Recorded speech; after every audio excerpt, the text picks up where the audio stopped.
I'm holding in my hand a bank note from Zimbabwe, from the Reserve Bank of Zimbabwe. And it's extremely valuable. It is worth $10 billion. Now, this was issued by the Central Bank of Zimbabwe before the collapse. And the burnout, the hyperinflation that happens with every fiat money economy, including ours. Our burnout is ahead. There'll be a recognition that we just don't have enough money in the economy. We need to have much, much more. The banking sector, the Federal Reserve System, the credit unions, the S&Ls, everybody will be happy to oblige, and they'll be pumping more and more money into the economy. And then eventually we'll have notes that are overwritten. This one is not overwritten by the adding of new zeros by the printer on an old note. But we have more money than they do, so we probably will just issue new bills. But a $10 billion bill. So it looks like a lot, right? It's an impressive bill. You think that, man, that's I can sure buy a lot of groceries. I can eat out a lot with a bill like that.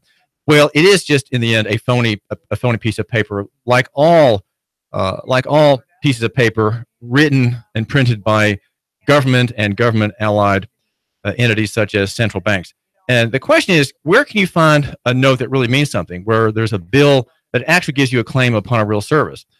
Well, one way of finding real value and real substance is in local economy and in the free market. There, whichever your medium of exchange is, whether you're using dollars or euros or won or yen or pounds or Swiss francs, you're going to find a real value in local economy. You're going to find, say, a restaurant that tells you what it is, and when you go inside, you actually get what you think you're going to get. You're going to get what you pay for, and more. Yesterday, the Hot News Talk Radio crew had dinner at Ricko's Pizzeria and Italian Cuisine in Hixson, a new restaurant. We wanted to go and find out more about it, and we were waited on by a crew in the back, laboring busily to get our big dinners out in front of us, waited on by John Stepp and Lala Esparza. Lala Esparza is 19 years old. She has been, I think, for much of her life in the restaurant business. And we were gratified. We had everybody there. Keon Rose was there, and his brother Cade. My daughter Abigail, the artist, was there. My son, 14, was there. My mother was there. And, of course, Sabatino, Cupelli, Confederate Mike, he was on the other side. His beloved Chrissy and her daughter were there. Russell Stroud, our news director, and a young lady, Haley Warren, was there. She's a photographer who came with Russell. And Sam Jordan. We were all there in front. And in front of us was just a heaping platefuls of the best Italian food you could want at Ricko's Pizzeria. Well, Lala, am I pronouncing your name correctly? Yes, you are. Okay. Well, tell my listener about the Esparzas. Esparzas have been in the restaurant business for some time in Chattanooga, right? Yes, we have.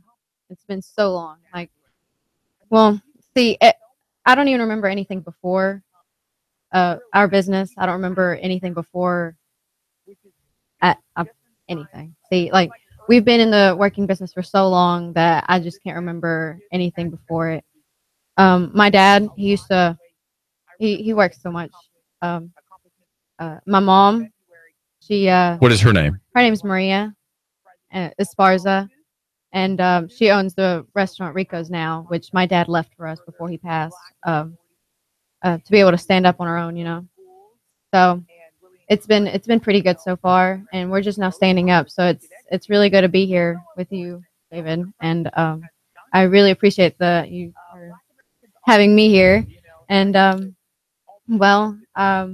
what's it like? We're going to want to hear more about your girlhood, and maybe try to penetrate back to the earliest memory of your childhood. And were you in front of the sandwich table, or what were you doing? Were you pumping syrup into the soft drink fountain? But right now you're starting a business, and here your family is investing time and labor and money. You've hired people, and your goal is, of course, to stand apart in the listener's mind from other restaurants. What does your restaurant have to offer that you think is really unique in the marketplace, Lala Esparza? Well, see, we we just want to do our best to be able to serve our customers as best as we can. And like my mom says, we want to do our best to be able to serve our loyal customers, new customers. We want to give them everything they want and need. We want to be able to serve them the best we can. And just like my dad did before he passed, he loved every single one of his customers so much. Like he did so much for them, and he would have turned tables for them, and we want to do the same for everybody else. Now, to get this restaurant off the table, what was required in the way of capital and investment? How have you funded your operation? Well, my mom, before my dad passed, they've gathered up a lot of money, and my mom had to ask a little bit of loans to be able to build this place up, and we've actually built it up pretty good. We've paid off our debts, and I just like to thank those people who actually helped us, because without them, we wouldn't have the place we have now. So you had family members helping you, and friendly strangers? Yes, we did. Now, Esparzas are there a lot of Esparzas in the Chattanooga area? There is not. Lala? There is not. It's just me and my little family here. Most of our family is from Mexico, so they're mostly there. It's just us. And how is it that you ended up with an Italian restaurant? When you were a girl, was Italian fare what your family was involved in as restaurateurs?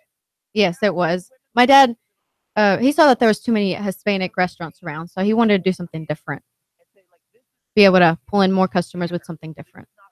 Well, we also have in the studio John Stepp, who works in the restaurant. Tell my listener a little bit about what it's like to work at Ricko's, and what you're seeing as the future of this establishment. Well, I really like working at Ricko's, but it can be really stressful whenever we get like a big rush during lunchtime. I usually work in the mornings, which sometimes it can be slow, but every now and then we'll get a big group of people come in, and usually it's really easy to work there. What's your background? I'm actually from a military family. I used to live in Germany. We moved all around the world.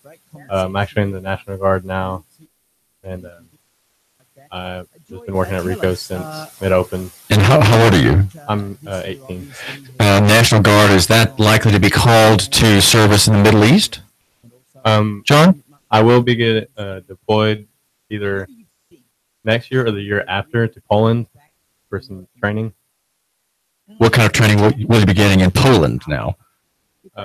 My unit is a Bradley unit, so it's like light armored vehicles, and we would just be training in different foreign environments.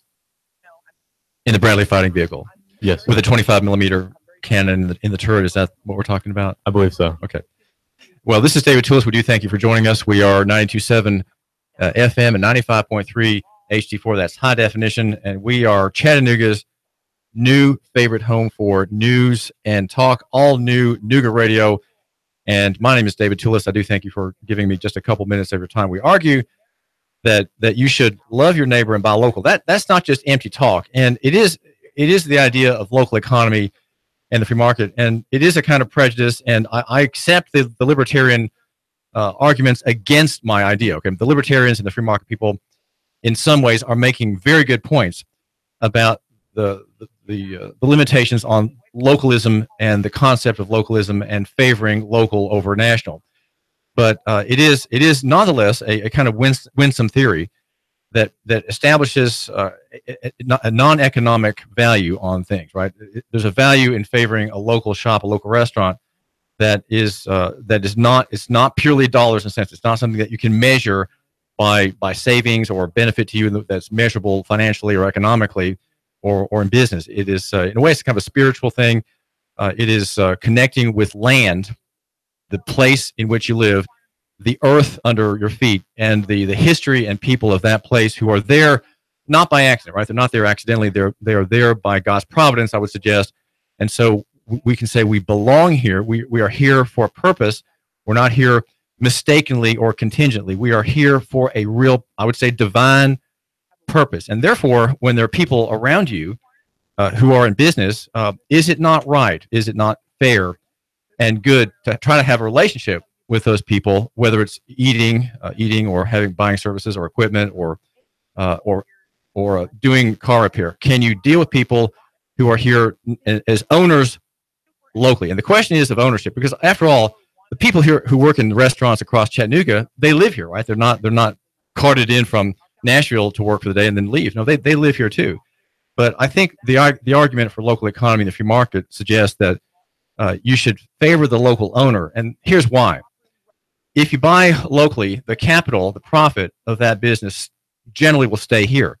If you buy from a national chain, which are in competition with Ricko's Pizzeria and Italian Cuisine, if you buy from a national chain with all of its advertising, its branding, its gigantic corporate presence in the background, a lot of capital involved, of course, a lot of debt. Many of these modern companies on the national exchanges have huge debts in the millions and tens of millions and even in the billions of dollars.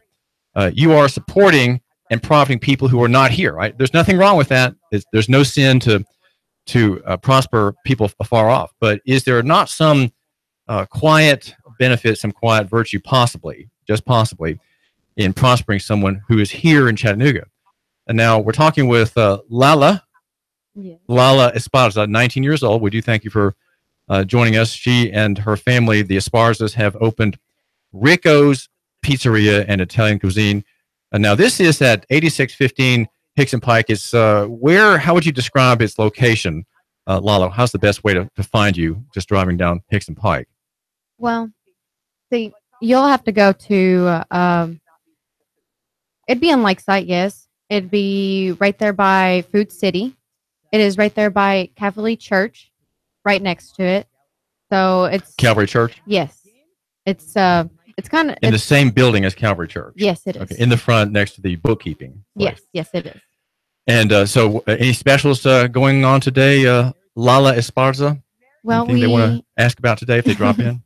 Yeah, we are having the buy one, get one free special for pizzas for small, medium, and large. And it's any toppings, no matter what. And we are having, we do have a lot of new family specials, which is for, a bunch of different types of big family groups who want to not just have the family special. I mean, the buy one, get one free. There's also, we have Monday, Tuesday, and Wednesday specials, which it's either the 50-cent wings or the all-you-can-eat spaghetti. And there's a lot of different stuff. So far, we will be having, I'm not sure what other new stuff my mom will be planning on having, but I know there's going to be new stuff. And that's, we're talking about Maria Esparza, who, yes. the widow who owns and has launched Ricko's Pizzeria and Italian Cuisine on Hixson Pike. It's between Daisy Dallas on the west side and Dallas Hollow on the east side on Hixson Pike. It's at the Calvary Church building, the same structure as the Calvary Church. Well, Lala and John Stepp, thanks for joining us. Thank you for having us, David. This is David Tulis, and we're glad that you could tune in here on the David Tulis Show. We are hearing about a new restaurant and wanting to use the idea of a restaurant as promoting local economy and the free market. And the idea of local economy and the free market is that you should be prejudiced. You should have favor for local over national. Favoring local over national, being provincial, okay, being the provincialist. I'm not a provincialist. I really am not. I'm a cosmopolite, university educated at UVA and UT. And so I have a hard time on my own being a provincialist, being a localist. But Ricko's Pizzeria is saying, hey, come in to our restaurant today. Come in today, try us out. And you can buy one and get one free. Now, I think Lala Esparza, age 19, was suggesting that this is something just for today, but I have a secret for you, and I hope they don't mind my telling you. And the secret is that I think that's an everyday kind of thing. You buy one and get one free. That was what her late father, Rick, specialized in. He specialized in that pitch. Buy one and get one free. We had dinner there yesterday, our Nooga Radio news and sports and talk team with some children and beloved and girlfriends and wives and brothers and so on. And we had a big feast at Ricko's, and the portions are very, very generous portions, all very reasonably priced. And this is David Tulis. Now, there's an inmate at Wartburg, Tennessee, and he's making progress. I want to let you know about the advance in legal understanding of the inmate, Grenda Ray Harmer. Now, I say this because I received from him yesterday a handwritten copy. I'm not sure if I have an original or if I have a copy, but it's a very nice piece of paper that is administrative. It's called administrative notice. Now, you think, okay, here's David talking about legal theories again.